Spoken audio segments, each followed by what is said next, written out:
मेरी 15 साल की बेटी गुनगुन को मेरा पति बहुत प्यार करता और कहता कि उसे तो मैं पढ़ा लिखा कर फिजिशियन बनाऊंगा। जबकि मुझे ये सब देखकर बहुत डर लगता, क्योंकि मेरा पति उसका सौतेला बाप था। पता नहीं क्यों मैं हर टाइम अपने पति को शक की निगाहों से देखती रहती। मेरे पति ने ज़बरदस्ती मेरी बेटी गुनगुन को स्कूल में एडमिशन करवा दिया, मगर मेरी बेटी हर दूसरे दिन स्कूल में बेहोश हो जाती और मेरे पति के नंबर पर कॉल आती कि स्कूल में आकर अपनी बेटी को ले जाइए। जब मेरी बेटी घर आती तो उसकी हालात बहुत ख़राब होती थी। अब अक्सर ऐसे ही होने लगा था। एक दिन मैं अपनी बेटी को होमवर्क करा रही थी तो डायरी चेक की। उस पर एक नोट लिखा हुआ था, आपकी बेटी रोजाना स्कूल 1.5 घंटा लेट आती है और आप स्कूल आइएगा, मैं आपको कुछ दिखाना चाहती हूँ।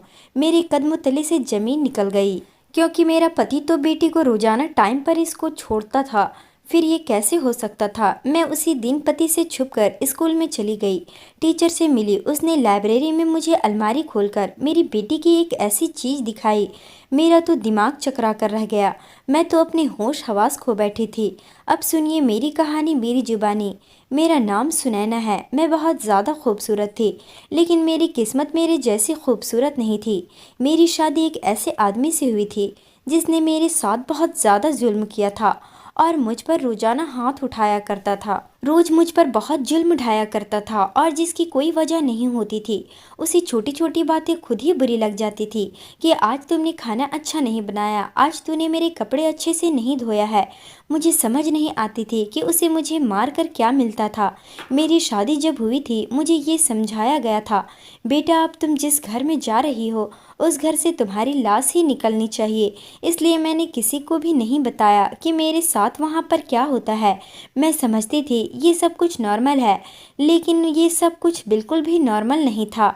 जिस तरह मेरा पति मुझे मारता पीटता था, ऐसा कोई भी अपनी पत्नी को नहीं मारता था। वह मुझे ऐसे मारता था जैसे मैं कोई जानवर हूँ। मार मार कर मुझे बेहाल कर देता और मैं चुपचाप मार खाती रहती, छोटे छोटे जख्मों को छुपाती रहती थी। जब कोई बड़ा जख्म आ जाता तो मैं कहती कि मैं गिर गई थी। खुदा ने मुझे एक बेटी भी दे दी थी, मगर मेरे पति को फिर भी शर्म नहीं आई थी। उसे एहसास नहीं हुआ था जिसके साथ जुल्म कर रहा हूँ वो भी तो किसी की बेटी है। कल को मेरी बेटी के साथ भी यह सब हो सकता है। जिंदगी इसी तरह बीत रही थी। मेरे पति ने मुझे इतना मारा कि मेरी टांग तोड़ दी। और उसी दिन मेरा एक भाई जो बाहर विदेश में रहता था, वह अचानक से मुझसे मिलने आ गया था। उसने यह सब देख लिया। उसने कहा कि मैं अपनी बहन को यहाँ पर नहीं रहने दूंगा, मुझे साथ ले जाना चाहता था। मेरे पति ने भी कहा अगर यह तुम्हारे साथ गई तो मैं उसे डिवोर्स दे दूंगा। मेरे भाई ने कहा कि डिवोर्स भेज देना, फिर उसके बाद मैं तुझे ठीक कर दूंगा। मेरे पति ने जोश में आकर मुझे डिवोर्स दे दी और उसके बाद मेरे भाई ने उस पर केस करवा दिया। घर वाले भाई को बहुत बुरा भला कहने लगे कि तुमने अपनी बहन की ज़िंदगी ख़राब कर दी। वो जैसा भी था उसका पति था। वो भाई ने कहा वह इंसान नहीं हैवान था। उसने हमारी बहन पर बहुत जुल्म किया है, पैर तोड़कर ख़राब कर दिया है। उसने इतने में सब चुप हो गए। अब मैं पहले की तरह ठीक से चल भी नहीं पाती थी, क्योंकि मेरे पैरों में बड़ा तकलीफ़ होता था और मैं लंगड़ा लंगड़ा कर चला करती थी। फिर भी मेरी शादी दोबारा से करवाई गई और अब मेरी शादी एक अच्छे भले इंसान से हुई थी। सब हैरान थे कि मुझ जैसी लड़की की दूसरी शादी हो गई। मेरा दूसरा पति पहले से ही शादीशुदा था, लेकिन उसका कोई बच्चा नहीं था। देखने में ज़्यादा बड़ी उम्र का भी नहीं लगता था। फिर भी उसने मुझसे शादी कर ली, क्योंकि वह मेरे भाई का दोस्त था। सब कह रहे थे कि यह एक अच्छा इंसान है, इसलिए उसने शादी कर ली। हम लोग तसल्ली में थे। शादी के बाद जिंदगी अच्छी चल रही थी। मेरा पहला पति तो मुझे बहुत मारता पीटता था, मगर ये वाला पति मेरा बहुत ख्याल रखता था। अगर कभी कभी थोड़ी बहुत नोकझोंक हो जाती या गुस्सा कर देता तो मुझे इतना बुरा नहीं लगता था। लेकिन मेरा पहला वाला पति को तो मुझे मारने पीटने के लिए बहाना चाहिए होता था। मैं जिंदगी भर अंधेरे में ही रही थी, इसलिए अब रोशनी मुझे बहुत ही ज़्यादा खूबसूरत लग रही थी। और कभी कभी थोड़ा अंधेरा नज़र आता तो इतना डर नहीं लगता था। जिंदगी इसी तरह बीतने लगी। जब पहले पति से डिवोर्स हुई तो मेरी बेटी 8 साल की थी और आज मेरी दूसरी शादी को 12 साल हो चुके थे। मेरी बेटी 15 साल की हो गई गई थी और मेरी तरह ज़्यादा खूबसूरत थी। मैंने छठी क्लास तक उसे पढ़ाई थी। उसके बाद उसे बड़े स्कूल में दाखिला करवाना था और मेरे पाँव की वजह से मैं ज़्यादा आना जाना नहीं कर पाती थी। मेरा पति भी गुनगुन को बहुत प्यार करता था। कहता था कि गुनगुन को तो मैं पढ़ा लिखा कर फिजिशियन बनाऊंगा। मेरे पति ने उसको एक नए स्कूल में एडमिशन करवा दिया। असल में मेरी बेटी के 3 साल ही खराब हुए थे। मेरा डिवोर्स और इन सारी समस्याओं के चक्कर में नहीं पढ़ा पाई थी। 15 साल की हो गई थी मेरी बेटी, पर वह अभी भी 8वीं क्लास में ही थी। मेरी बेटी बहुत खूबसूरत थी और लंबी चौड़ी थी। अपनी उम्र से भी ज़्यादा बड़ी लगती थी। अपनी क्लास में सिर्फ मेरी बेटी ही ज़्यादा उम्र की लगती थी। वे कहते थे कि माँ, लड़कियाँ मेरी मजाक उड़ाती हैं। मैंने कहा कि तुम चुपचाप पढ़ाई करो, क्योंकि पढ़ाई बहुत ज़रूरी है। मेरा पहला पति अजीब था, मेरी बेटी को पढ़ाने पर भी राजी नहीं था। तभी उसके 3 साल खराब हो गए थे। लेकिन एक बात बड़ी अजीब थी, जब से मेरी बेटी ने नए स्कूल में जाना शुरू किया था, वह दूसरे दिन बेहोश हो जाती थी। जब पहली बार मुझे स्कूल से कॉल आई तो मैं बहुत परेशान हो गई। जल्दी ही अपने पति को स्कूल भेजी कि जाइए, जाकर गुनगुन को ले आइए, वह बेहोश हो गई है। मैं बहुत ज़्यादा परेशान थी। अचानक मेरी बेटी को क्या हो गया था? उसकी भी तो एक बुरी आदत थी, सुबह सुबह नाश्ता करके नहीं जाती थी। मेरा पति उसको स्कूल से वापस ले आया, लेकिन 3 घंटे लगा दिया। मैंने कहा 3 घंटे कहाँ लगाए हैं? उसने कहा कि स्कूल वाले अजीबो गरीब तरह के सवाल कर रहे थे। स्कूल वाले पूछ रहे थे आप उसके पापा हैं, लेकिन उसके पीछे सर्टिफिकेट पर तो किसी और का नाम लिखा है। मैंने बताया कि मैं उसका सौतेला बाप हूँ, तो मुझसे स्कूल वालों ने कोई कागज पर साइन करवाया और फिर बच्चे से पूछा कि यह आपके पापा हैं। जब उसने कहा कि मेरे पापा हैं, तब उन्होंने बच्ची मेरे हवाले की। वहाँ से उसे मैं डॉक्टर के पास ले गया। उसकी हालात बहुत बुरी थी। डॉक्टर के पास बहुत भीड़ था, इसलिए 3 घंटे लग गए। लेकिन अब उसकी तबीयत पहले से अच्छी है। मेरी बेटी पहले से अच्छी हो गई थी, लेकिन उसे बहुत नींद आ रही थी। वह जल्दी से सो गई। ऐसा पहले कभी नहीं होता था। जब वह छोटी बच्ची थी तब भी नहीं हुआ था। असल परेशानी मेरी तब शुरू हुई जब अगले हफ्ते भी यही हुआ। दोबारा से मेरी बेटी को मेरे पति ने डॉक्टर के पास ले गए थे। इस बार भी मेरा पति मेरी बेटी को लेने के लिए गया था। पति ने कहा कि डॉक्टर ने कहा है कि कमज़ोर है, उसको खून की कमी है, उसको अच्छी खुराक की ज़रूरत है। मैंने बेटी के सेहत का ख्याल रखना शुरू कर दिया। पैसों की भी कोई समस्या नहीं थी, खुदा का शुक्र था। हमें किसी से मांगना नहीं पड़ता था। अपने घर में अच्छा भला खाना पीना था। अब मैं गुनगुन की खुराक का ख्याल रखना शुरू कर दिया। उसे कोई काम नहीं करवाती थी। स्कूल वालों को भी कह दिया कि उसको होमवर्क कम दिया करें। मैं ज़्यादा पढ़ी लिखी तो नहीं थी, मगर थोड़ी बहुत पढ़ लिख लिया करती थी। इसलिए पति से कह दिया कि उसके स्कूल की डायरी पर मेरी तरफ से नोट लिख दो कि उसको कम होमवर्क दिया करे। उसकी तबीयत आजकल बड़ी ख़राब है। उसने भी कॉपी पर लिख के दे दिया। मेरी बेटी अब चुप चुप रहती थी, कोई बात नहीं करती थी और कुछ बताती भी नहीं थी। बहुत परेशान रहा करती थी। मैंने एक दिन पूछा तो कहने लगी, बस यही सोचकर परेशान हो रही हूँ कि मैं अगर बीमार हो गई तो पढ़ाई कैसे करूँगी। मैंने कहा कि पढ़ने के लिए सारी ज़िंदगी है, सेहत ज़रूरी है, ज़िंदगी होगी तो पढ़ाई करोगी। फिर उसके बाद भी उसकी परेशानी कम नहीं हुई थी। मेरी बेटी स्कूल से आती तो उसे बहुत ज़्यादा भूख लगी होती। वह कहती कि मुझे बहुत ज़्यादा भूख लगी हुई है, मुझे खाना दो। और मुझे उसकी पसंद का खाना भी बनाना पड़ता था, क्योंकि उसको मीट बहुत पसंद था। वह सब्जियां नहीं खाती थी। रात को दूध पिया करती थी। हम उसे फल फ्रूट भी खिलाते थे। वो सब पर बहुत पैसा खर्च हो जाता था। पति से कहा कि बहुत खर्चा हो रहा है, तो कहने लगे कि बच्चों के लिए तो इंसान कमाता है। वैसे उसने यह बहुत अच्छी बात की थी। गुनगुन उसकी बेटी नहीं थी, लेकिन फिर भी उसका बहुत ख्याल रखता था।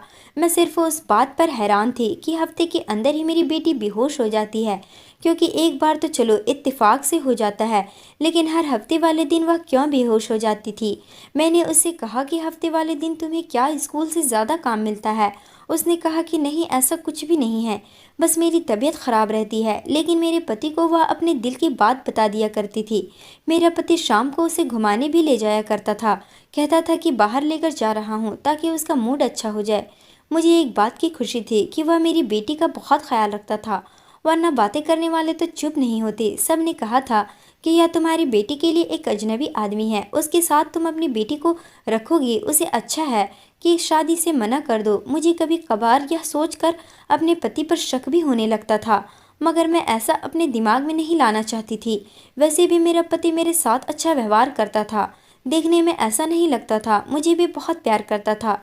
इतने सालों में उसने मुझे कभी ताना नहीं दिया। खुदा ने हमें दोबारा कोई भी औलाद नहीं दी थी।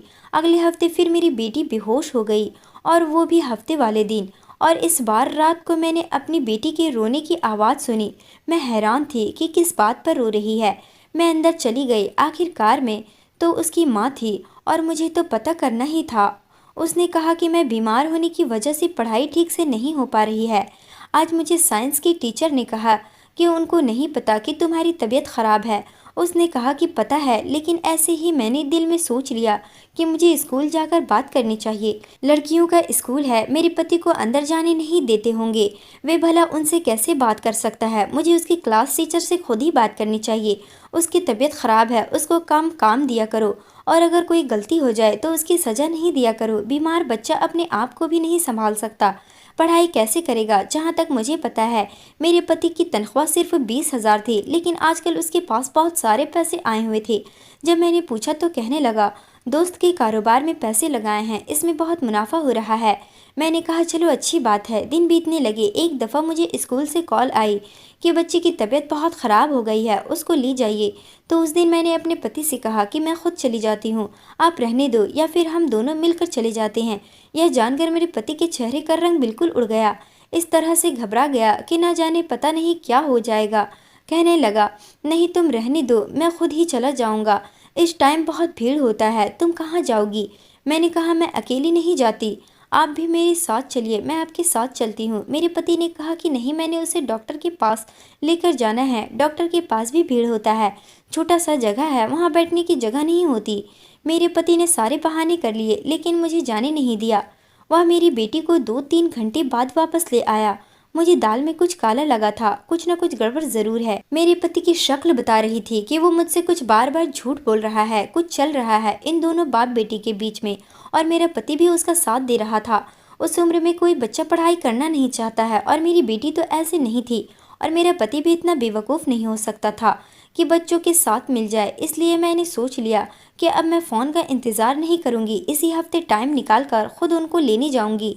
पता करूँगी कि आखिर ऐसा क्या होता है कि मेरी बेटी इतना थक जाती है, और उसके क्लास टीचर से पूछेंगे कि उसको कहीं ऐसे कमरे में तो नहीं पढ़ाते जहाँ पंखा ना होता हो, या फिर उसे स्कूल का कोई काम तो नहीं करवाया जाता।